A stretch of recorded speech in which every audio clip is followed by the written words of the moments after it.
Maybe you get Tyrann Mathieu. Who knows? There seems to be interest there, at least anyway. I mean, on both ends of it. So that's going to be the key for the Eagles in this draft.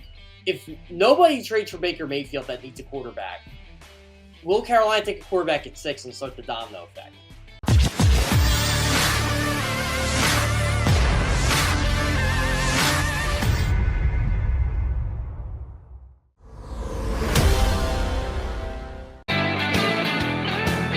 McMullen, Jody MacDonald, and Jeff Kerr here with us on Birds 365 as we get to within 10 days of the NFL draft. We're certainly going to pick Jeff Kerr's brain on that.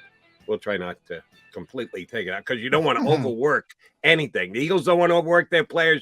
We don't want to overwork Jeff Kerr's brains, but we'll try. JK, how was your weekend?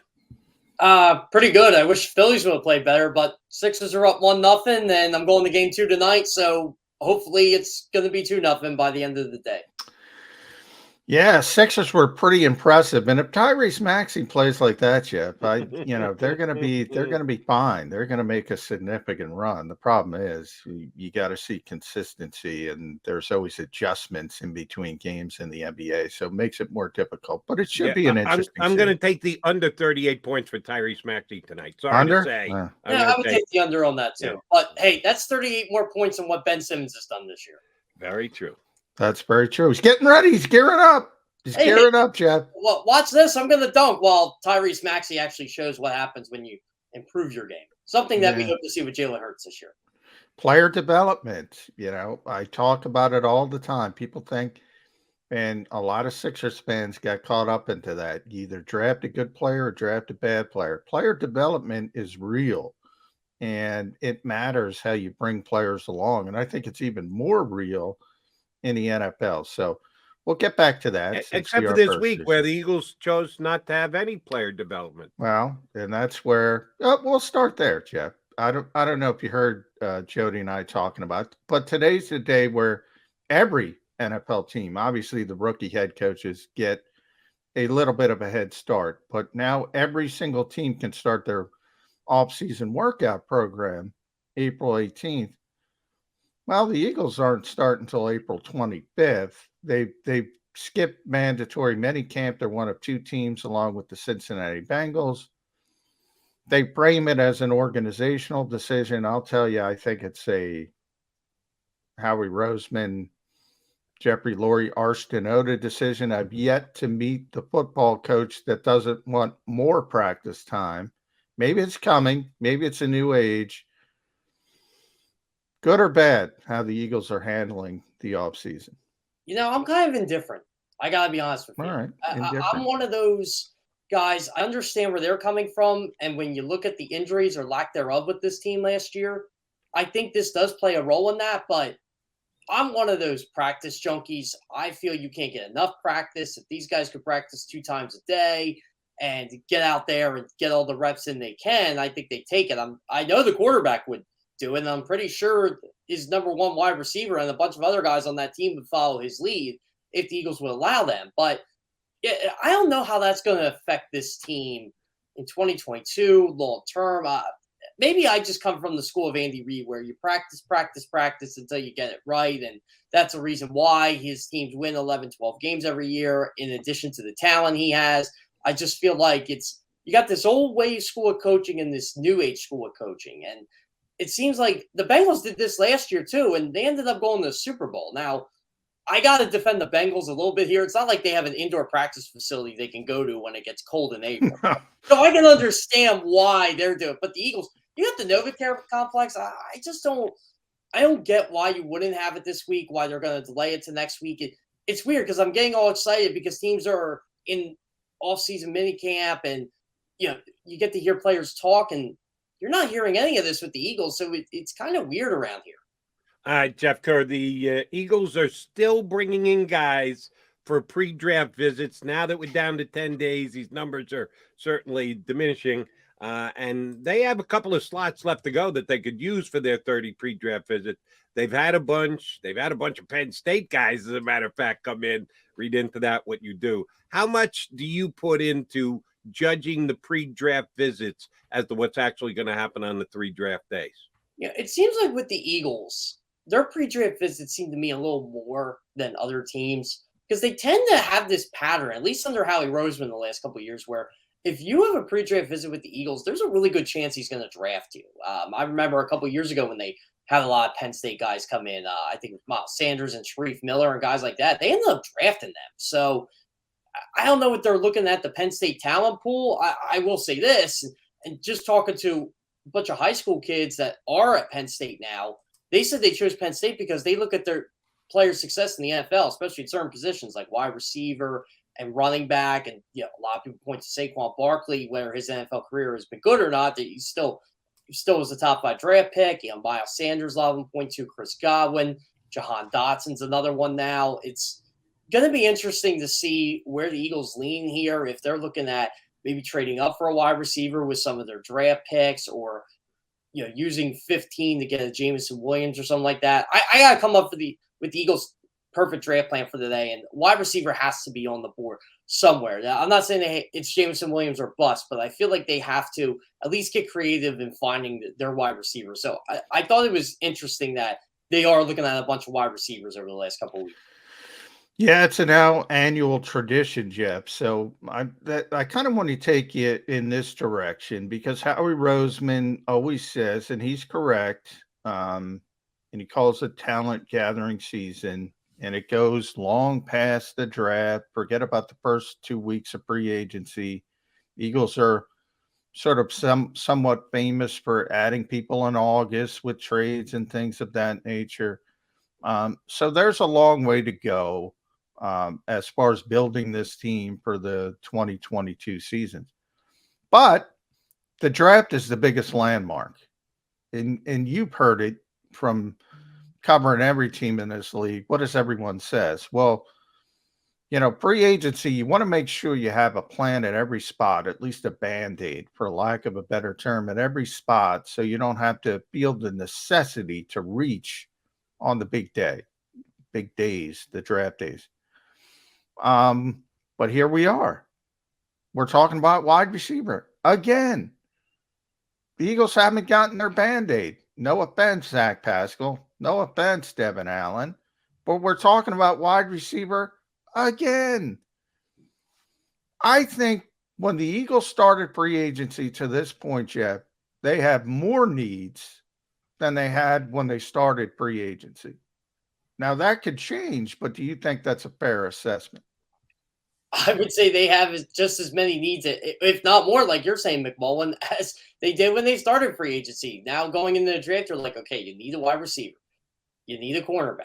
I don't trust any of these guys outside of Darius Slay and Avonte Maddox that they can come in here and play opposite of Darius Slay right now. So they're just unproven. And, that's not a knock on Zach McPherson, Tay Gallen, all those guys. It's just a fact. So I think they need a safety. I like how they kept Anthony Harris. Looks like they'll go that round in the draft. But Rodney McLeod's gone. Maybe you get Tyrann Mathieu. Who knows?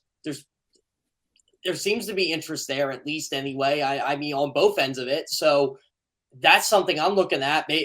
But I wouldn't wait till after a draft to sign him. I'd get this guy in here and say, hey, look, we want you. We need you. What's it going to take to get you? Kind of. I mean, I know right now you got a pair of 8s on the poker table. We'll try to make, try to up the ante a little bit here. So it's tough, and you still have a need at linebacker. I think you need more pass rushing depth. It's a lot of needs, Jeff. I think you need some defensive tackle depth. And it's funny because I think they're closer to the Dallas Cowboys right now than they were last year because Dallas lost a lot of talents. But they can't operate with that. It's go time. It's time to improve this team. And the only way to do that right now is the draft. And you're not going to fill all these needs with these 10 draft picks. You're not. JK, let me play into the same question John asked about where are they compared to as soon as the season ended. And we all agree maybe even more holes than when the year ended. Cornerback being one of them. Stefan Gilmore signed with the Colts, 2-year deal, over $10 million per. Didn't know what his number was going to be. He was a guy who certainly interested me for the Eagles. The Colts paid him at least market value, if not above. So it wasn't like he came cheap. but he's surely better than Zach Mack at the other corner if the Eagles had been able to get him. And there were reports after the fact that said, oh, the Eagles are very much interested. The Eagles were very much in play. He just ended up going to the Colts. Maybe they upped their offer, or however he ended up in Indianapolis. Eagles have had some second-itis this offseason, that they were in on guys, that they were close on guys, that if Marcus Williams hadn't gone to the Ravens, the Eagles might have landed him for their number one safety position. What do we make of the fact that they're in the mix for guys? Second place doesn't really get you anywhere. Why do you think the Eagles have come up short in a couple of key offseason potential free agent acquisitions? I think they're an attractive destination, but they're not what these players are seeking. I think Marcus Williams liked the idea of playing under Mike Macdonald, and the Ravens are, even though they didn't make the playoffs last year and the Eagles did, everybody seems to forget the Ravens were once 8-3 leading the AFC before injuries finally caught up to them. So maybe a guy like Marcus Williams was like, okay, I get to play with Marlon Humphrey. I get to play with Marcus Peters. I get to play with guys like that. I get to play in this complex, creative defensive scheme. And, oh, by the way, I get to play for a passionate fan base in Baltimore. How's it going to – I mean, I'm sure there are agents out there saying, oh, you don't want to go Philly. You know, the fans, I don't think that's true, but I'm sure some of them are trying to put that in their heads. Well, you know, if you play bad, the fans don't like you. Look at Nnamdi Asomugha. Look at, you know, Kiko Alonso. Look at this guy. Look at that guy. And I'm like – did you really go Nnamdi on us? We haven't had Nnamdi tossed out there in maybe in the history of the Birds 365. Hey, McMullen, have you ever brought up Nnamdi Asomugha? Sure. Yeah, I bring up Nnamdi. When I eat lunch in my car, I always think of Nnamdi Asomugha. Lunch in the car. That's Nnamdi. It's been a while since we went down that road. I gotta give you the tip of the cap, Kerr. We hadn't had a Nnamdi Asomugha reference. A lot of my pandemic references are Nnamdi, because Nnamdi would have flourished in the pandemic when he had to eat by himself. Every time I see a Scandal rerun on, I think of Nnamdi Asomugha. Yeah. So that's Terry Washington. Yeah. But yeah, and Stefan Gilmore, like, I think the Eagles have been interested in him for a while now. I think they were interested in him a bit last year when he was having his, you know, will they or won't they, the Patriots pay him, and the Eagles were debating on trading for him. I think he would have been great with Darius Slay. I just think maybe the Colts had more to offer than the Eagles. I'm not saying it's everybody's got more to offer. Yeah, what the hell? Hold on. I got to hop in here. The Eagles were interested in trading for him last year. What did Carolina give up to get him? A 6th-round pick. I don't even then how interested were the Eagles? If a 5th-round pick would have gotten him here, and oh, by the way, why the hell did he even go to Carolina? They were already done, or pretty much so, at least in my opinion, and that's the way it played out. Not like he lifted them any. The Panthers weren't even a playoff team, and they got him for a 6. How can you say the Eagles were interested in him and they couldn't come up with a 6th-round pick to get him? The Eagles are becoming famous, guys, for the butt after the fact. But that's my point. We love Russell Wilson, but we're not going to take him in the 2nd round. We loved him. You know, I got Odell Beckham Jr. We had him graded as the best player in the draft. DK Metcalf, he's a top 15 pick, but he had a medical red flag. There's always a but. The Eagles are this is why the Eagles got to hire Sean Payton. Last week he said, well, I would have drafted Tom Brady in the 4th round. Yeah. But I was the odd man at the table there. But, yeah. There's always a but, and it becomes a self-fulfilling prophecy, Jeff. That's my concern. This team is coming in second place, too disciplined. Now we're talking about, you know, so the news broke this morning, not that it's news, everybody could figure it out, but as I said, April 18th, everybody can come in for voluntary work. Well, Deebo Samuel's not coming in for voluntary work. A.J. Brown's not coming in for voluntary work. Terry McLaurin's not coming in for voluntary work. Anybody believe the Eagles are trading for these players? Because I don't. No, I don't. Not with the wide receiver market. You know what's frustrating about this, John? You're going to see articles and you're going to see tweets. Oh, the Eagles, they should go get this guy. I'm like, why are we talking about this? They don't go get these guys until they actually do it. This isn't 2004 where it feels like anybody wanted to come to Philadelphia, or it's. I thought the Eagles would be more active in this second wave of free agency, and the best they got is a guy who won a 110-meter hurdles race. Is that what we're? And now he's not retiring. He said he was going to retire from track. Now he's not.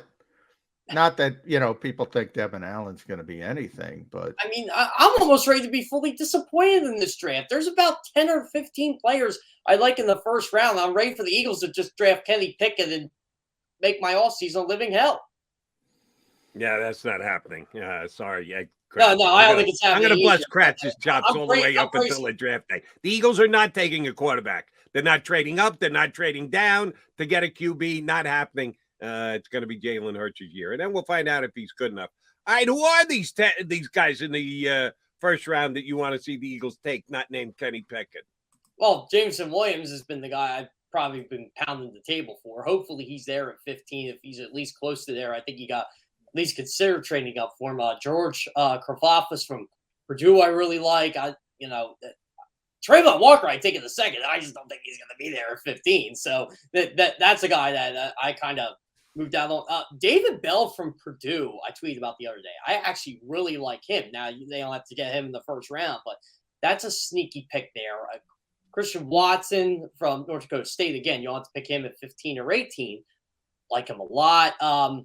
There's a couple offensive linemen I like, but I wouldn't draft. They only an offensive lineman in the first round, so I'm not going to go too deep in there. There's a couple of the guys from Kentucky that are the offensive linemen I think the Eagles could take in the later rounds, maybe as future starters down the line. But overall, those are the guys that really just pop up into my head. I mean, they could get Jameson Williams and George Karlaftis at 15 and 18. I would consider that a successful draft. Devin Lloyd, I really have been pounding the table for. I'd love to see him get him, but we all know they don't draft linebackers in the first round. I think Andrew Booth or Trent McDuffie, I think both will work here. Andrew Booth has probably the best footwork of any of these quarterbacks in this class. Sauce Gardner, I'd love the Eagles to get, but again, I think you got to trade up for him. McDuffie plays that zone coverage really well. Kyle Hamilton's another guy I really like, but again, I think he's a guy. I don't think he's going to fall to 15. There are players to be had in this draft. The Eagles just got to take advantage of it when the opportunity presents itself.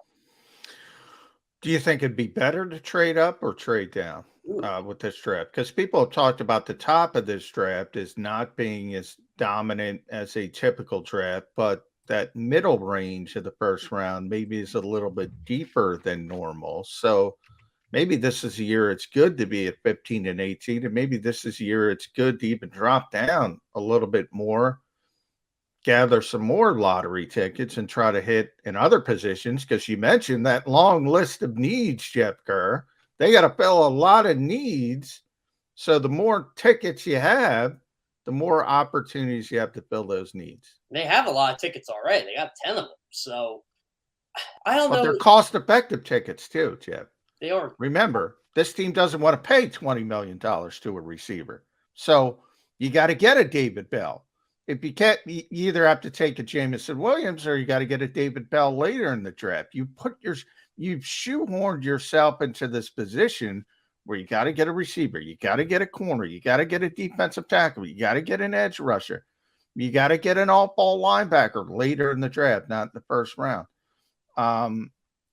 You got to get a safety. Shall I go? Even offensive line.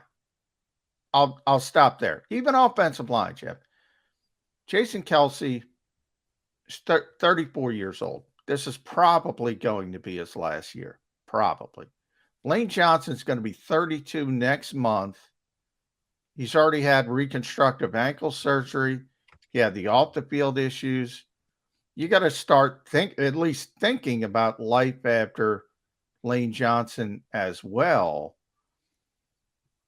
They need everything, practically, including quarterback, Jody. They need everything. They need a running back to replace Miles Sanders. Yeah, they need everything. That's why I think people want Breece Hall on this team, because I think they know Miles Sanders ain't coming back. So you need someone to go with Kenny Gainwell. You need someone to go with Boss Scott. Oh, by the way, who's going to be a free agent again after next year. So you're right, John. They pretty much need everything. I don't ever remember an Eagles team, even when they were terrible, that they needed this much. And I think this is a team that's good enough to go to the playoffs, but right now they just need more. And the GM has not delivered right now. I mean, really, their most significant move of the offseason outside of Hassan Reddick is giving Howie Roseman a contract extension. That's it. And it's Zach Pascal. Come on. Zach Pascal. I'd rather them sign John McMullen. I'd be a lot more excited for it. I know that. I'll tell you what. I'd be filming you every day at training camp if they signed you. You'd be the next TO. Maybe they should sign him. He caught a maybe touchdown. TO, band control football. He caught a touchdown over the weekend. TO at 49 years old or whatever. What is band control football? I don't even know. It's pretty much I didn't watch much USFL, so I sure as hell didn't watch any fan control football this weekend. Good for TO, but it didn't. I covered the USFL this weekend, so well, we'll get to that. I want both of you guys to play a draft game with me. Again, we're 10 days out. I want to get a specific player and watch the board and see if the Eagles can get lucky and he comes down to them. Jeff, you mentioned Kyle Hamilton, you guy that you'd like to see fall down to the Eagles. John McMullen and I are both on record as saying Kyle Hamilton may be the best football player in the draft. I know that he ran slow at the combine. He ran slow at his pro day. That's why some people are suggesting he could drop. I'm praying that that's the case for the Eagles' sake at number 15, because I just love the player and think he's going to he's got a chance to be the best safety in the league at some point during his career. And you don't usually get those type of guys at number 15. Let's look at the draft board. Denver's not going to take him at 9. If he gets through the first 8, Denver's not going to take him at 9. They're good at safety. Seattle, and I know this is almost an exercise in futility because we don't know who else is off the board, but I'm just using the player and seeing the team's needs. Would Seattle take him at 10, John or Jeff? Well, here's the thing with Seattle. They need a lot too. They need a quarterback. They need an edge rusher. They need a linebacker. They need a cornerback. They need a safety. They might just take best player available. I mocked Malik Willis to them. I just said, you know what? They'll just take the quarterback. I'm starting to think Baker Mayfield's going to be a Carolina Panther. I don't know why I think that, but I just feel like that's a match made in heaven right now. They're so desperate for a quarterback. I think they're right now with the Carolina Panthers. They want to get a mad Baker Mayfield, and I think a mad Baker Mayfield is anything better than what Sam Darnold ever will give them. Maybe they feel Baker Mayfield's better than any of the quarterbacks taken in this draft, and they can go somewhere else at number 6, potentially offensive line. So, yeah, I mean, I think Seattle would have their choice of which quarterback to pick. That's going to be the key for the Eagles in this draft. If nobody trades for Baker Mayfield that needs a quarterback, will Carolina take a quarterback at 6 and start the domino effect? We'll have to see. So Seattle's maybe. Johnny Mack, you got Washington and Minnesota the next 2. No, you know Minnesota well, but it's a new regime there, maybe doing things differently. Where does Kyle Hamilton go, 11 or 12? Or do we get all the way down to 13 and he's still on the board? I think there's a good chance Kyle goes to Atlanta because they need good football players. But they could be in the quarterback mix as well. I don't think he would go. I think his floor is Washington.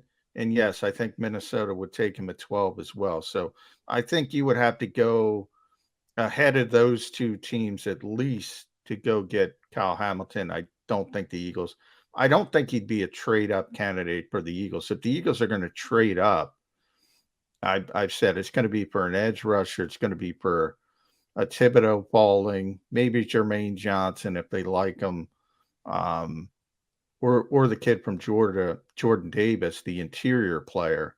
I think they love him. Those would be my trade-up candidates. I don't think they'd be looking to trade up for Kyle Hamilton, but I do think you would have to get ahead of Washington. I think I'm trying to set up an interview with Kayvon Thibodeau this week. I really want to hear what he thinks about the Eagles, or if he thinks like he's going to fall. Because I know Thibodeau already thinks he's the best player in the draft. But if he falls, I think that's foolish personally. He should not fall out of the top 3, but that's just me. Yeah, I think he's a very talented player, and I got no problems with him saying I'm the best player in the draft. That's the kind of guy that I want before the draft happens. Who do you have mocked at Atlanta to number 8, JK? I had Garrett Wilson. I said Marcus Mariota needs someone to throw to. So does he? But you can't get the ball to him anyway. Why bother? I just said they just need talent, like you said. I think they need football players. So why not draft a good football player? But it strikes me when you don't have a quarterback, why bother? taking a receiver. Are they going to play the 17 games, McMullen? They're going to go out there 17 times. What do they do? Try and win all their games 6-3? Come on, you can't have that kind of thought process. They have a terrible offensive line too. They need help there. They need help all over the place. Look, he's a good player. I said they need good football players all over the place. But yeah, if I'm them, they're going offense. You know they're going offense. If I'm them and I like any of the quarterbacks at all, I'm taking one of the quarterbacks. If I'm the Atlanta Falcons, if I was Falcons, I wait and just be the worst team in football this year. Well, there you go. We're getting into the tank again, huh? Yeah. The Falcons, you gotta go to the tank. They already tanked. They traded Matt Ryan. They should tank already. Yeah, I mean, it's a good point. I mean, if they're okay with it, they should probably trap Garrett Wilson for Bryce Young or CJ Stroud. Exactly. Because he's not going to be happy his rookie year, but hopefully that changes quickly for them.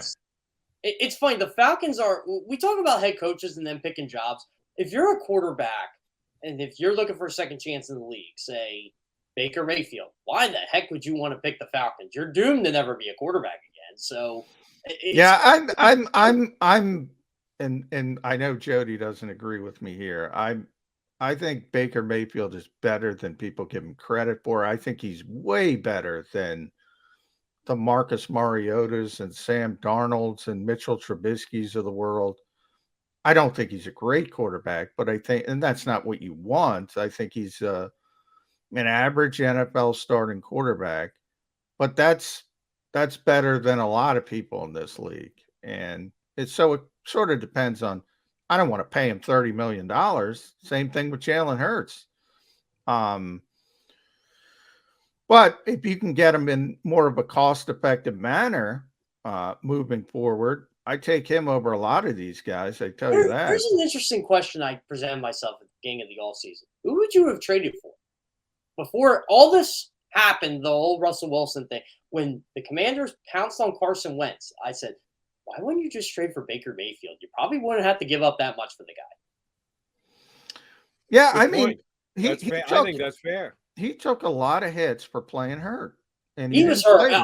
I'll tell you firsthand. Legitimately hurt. I'm impressed by that. Other people downgraded him for that. And you know what? I give him a lot of credit. He didn't scoff the media last year either. He was getting hammered in that Baltimore game after the game, and he just took it. He's like, I understand it. I'm not playing well. I feel, he shouldered all the blame, literally shouldered all the blame on himself. And someone asked him, if your shoulders hurt that bad, why are you playing? He said, because I'm a competitor. I love football. And I'm like, plus they wanted him out there because they thought he was their best option. You know, if they came to the conclusion, who was their backup? Case Keenum? Was Case there? Case Keenum was their backup. If they came to the conclusion Case could help them win games, they would have put him out there. So they wanted him out there. He couldn't. Even in the little time he played, it was Baker Mayfield or bust. And Kevin Stefanski tried his best to run that offense the way he wanted to. But if Baker can't throw the ball 10, 15 yards, there was literally no point. They had to run that Chubb into the ground, which they kind of did. John, I don't disagree with you. You said you thought I disagreed with you. No, Baker Mayfield's a competent NFL starting quarterback, but he's on the last year of a deal. I think he's a tough-to-coach player. I think he's a bit of a live wire and a guy who's not afraid to say stuff that might not help the organization. I just don't know if it's worth it from do you want to put up with all of the stuff to get Baker Mayfield talents into your lineup? That's where I have the issue isn't about his talent level. I think you're right. I think he's a middle of the pack NFL starting quarterback. He's not a franchise quarterback, but he's not a bottom of the barrel 32 top quarterback kind of guy. But when you add in the off-field stuff and his attitude, and I don't know that he's a great leader, that's where I come up short on backing Baker. You know what bothered me with the whole Baker Mayfield stuff last year? He was an easy target for Odell Beckham to get out of Cleveland. Well, it's Baker Mayfield's fault. I'm like, hey, Odell, I know you're talented. I know you proved that you're talented. Why didn't you just say, I just don't want to be here anymore? Did you have to make everybody the scapegoat in the Cleveland Browns organization for your failures there? Wide receivers are wide receivers. See, it's expected with wide receivers to be sort of the diva-like mentality, which is why I think the Eagles got lucky with Devontae Smith. We'll see how it goes along. It's going to be interesting. He has a big year. There's going to be some contract talks here. Yeah, it's going to be interesting with that market, how they handle Devontae Smith. If he goes where we think he's going, I think all of us think he's going to be a really good player. Boy, that's going to cost a big number. And this team at some point is got to jump in the pool at some position because they are disciplined to a fault now, is how I describe it. And the cost of doing business is the cost of doing business. And you either want the A.J. Browns, the Terry McLaurens, the Devontae Adams will go back to Tyreek Hill, the Stefan Diggs of the world. You either want those types of players or you don't. And to me, right now, it looks like the Eagles are saying, here's how I describe it. And I'm talking too much baseball today, but I always go back to the A's because I love the movie. I love Moneyball. So, they came up with this. We have to win in the margins. We outside the margins. We have to count cards. We have to game the system. We have to come up with something. Talent doesn't have to game the system. The best players, you don't have to worry about that nonsense. If you get the best players, the Eagles are falling into the small market mentality. Is that too harsh a criticism? Exactly. And you know what? Adding your baseball thing, that's what drove me nuts with baseball. You got big market teams spending like they're the Tampa Bay Rays or the Oakland Athletics, and they don't have to. The Philadelphia Eagles should say, we are one of the 8 richest franchises in the National Football League. Let's go out and spend some money. Why are we trying to treat ourselves like we're the New York Football Giants, one of the worst teams in professional sports right now? Why are we doing this to ourselves? It feels like some guys, they don't understand that. I don't know. I think the Eagles are getting in this point where it doesn't matter. Our fans are going to show up to games and people are going to watch them. So we'll do what we want. It's not a good way to operate. They also got the Lombardi Trophy. I think. Yeah. Let's put that in our face. The one time they win the Lombardi. I think there's a little contentment there. They're content. Well, we got one, so we can. I still tell people, as heartbreaking as it was, I will take those 2000 to 2004 runs of Andy Reid every single day of the week, because every week I knew the Philadelphia Eagles had a really good chance of winning a football game. I could not say that over this last 5-year stretch.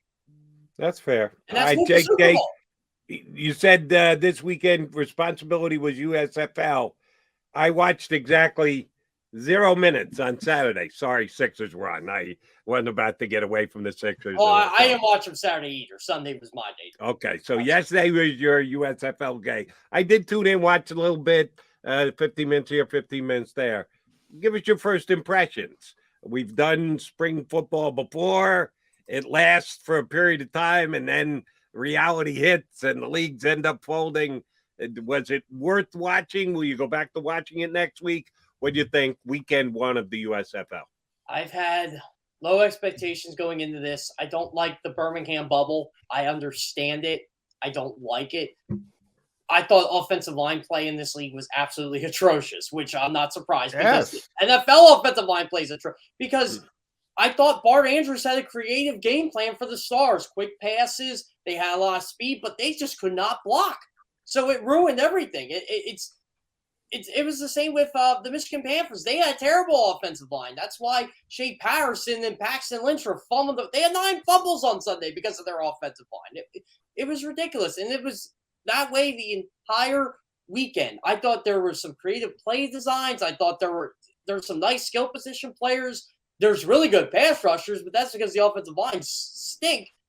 I think it's got potential, But overall, there's going to be another one coming in that's going to be in cahoots with the NFL. I just don't see the USFL sticking around out. Yeah, you hit the nail on the head. I've been saying this for years about spring football.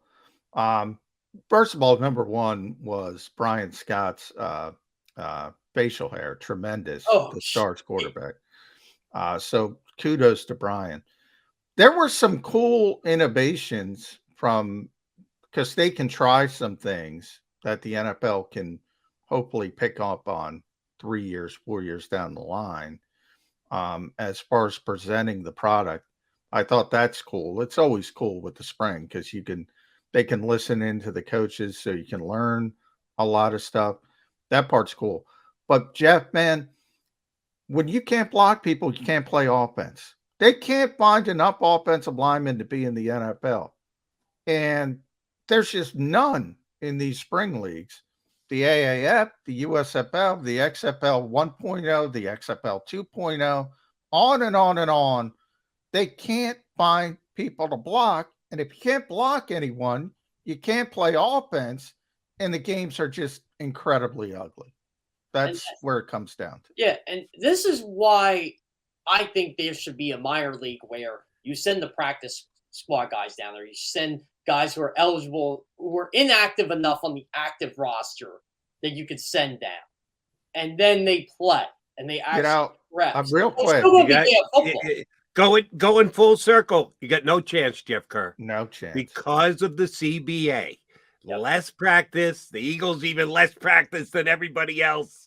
If you're under contract to an NFL team, they're not going to make you work for a living. They're not going to give you long practice hours to get better. You've already accomplished that by negotiating less time on the field with the team, not making as much money as you may want to, but yeah, you don't really have to work at it. Your sentiment is great. The possibility of it is zero. The NFL is doing. And there's something else, Jody, as well. And I remember, and it was Damo and me. We were talking to Jeff Stoutland when Jordan Mailata was not Jordan Mailata. He was still the, guy who was just this long-term developmental project. And I think it was the AAF at the time was talking about being a developmental league because Charlie Ebersol was busy picking people's pockets. But the NFL had no interest. But we asked Jeff Stoutland, would it be good to get, Jordan some reps? And he's like, I don't want anybody else touching Jordan. I don't want other coaches messing up when I started. So you have that mentality as well before you even get to Jody's sentiment. Like these guys don't want, and sometimes, but obviously Stoughton's really good at his job. The last thing he wants is some slap, offensive line coach screwing up everything he did with Jordan Mailata. So it's never going to happen in this league. It's never going to happen. And we're destined for failed spring football. That's my opinion. Yeah, well, I want to ask you guys this. As someone who loves the NFL, who I don't think anything's going to happen to it. As a guy who grew up loving NASCAR, I still love NASCAR, but it ain't the same. What's going to kill the golden goose in the NFL here? Will anything ever kill the golden goose? If TV dies, they die. Yeah. I always doubt. We just talked about it. Why was I bringing that up, Jody? The most powerful people in sports are the TV executives signing the checks. If that money dries out for whatever reason, football changes overnight. We talk about how big that industry is, and it's up to whatever $18 billion now. More than half of it, about 2/3 of it, comes directly from TV revenues. So right off the start, if you stop that, football is no longer football. It can continue in a different way, less popular, less important. Now, I don't see this stopping anytime soon. And the same thing with the NBA, same thing with Major League Baseball. TV revenue, TV rights fees drive the entire industry. The Big Ten's about to get $1 billion TV deal. It's not even the best conference in college football, but it's the most marketable. Yeah. And oh, by the way, just to close it up full circle, Jeff Kerr could come in here and said, "Oh my God, an abomination! How terrible the play was. Offensive line, he couldn't protect anybody." I could have come out and said, Oh my God, the innovations that they used, it was great. I couldn't turn it off. J-Mac could have formed an opinion somewhere in the middle. All irrelevant. The only thing that matters are the TV ratings. That's it. That's what the USFL is standing on right now. They got a couple of TV networks to invest and put the games on the weekends in a pretty good slot. If they get the ratings, the league survives. If the ratings stink, they're done. That's why the XFL It's going to be really quickly decided as to, because the bubble, you mentioned it. Oh, great crowds for UFL games. One stadium. Game after game after game after game. So gate receipts mean nothing. It's all about the television ratings. We'll have to wait to see how they did this weekend. I still remember the XFL in 2001. It was, I think everybody was shocked that first week when they had those. They had massive ratings. Different time, though. Different time. It's funny now because when I talked to some friends about who weren't into the XFL in 2001, they're like 1.3. That's not that bad. I'm like, today it's not that bad. In 2001, that was pathetic. Yeah, the first week was unbelievable ratings wise, and then it quickly fell off from there. It's a shame the XFL's best game. I don't know if you saw 30 for 30, John. I actually remember this when the XFL's best game, the power went off. The double overtime shootout with Tommy. Yeah. I remember the power going off. I'm Tommy Maddox, yeah. I said to my dad, "What happened? What just happened to the game?" No, the same thing happened this week. Wasn't that bad, but here comes the USFL. Oh, except for the weather. We got to take a kickoff when we're supposed to. We got to push everything back. And by the way, this weekend, the Philadelphia Stars, the legendary Philadelphia Stars of Jim Mora and Chuck Fusina and Calvin Bryant and William Fuller. Come on, they are ruining the Philadelphia Stars. I'm sorry. They should have. Sam Mills, baby. That's all. Sam Mills. Oh, how do I forget Sam Mills? William Fuller, I always forget he was a star. Yes. And then he was a pretty good player for the Eagles as well in the mid-90s. Philadelphia Stars no longer. All right, JK, always a pleasure, buddy. We'll probably get you up again next week right before the draft. Thanks for hopping on with us today, big guy. Yep, sounds good. Have a good day, guys.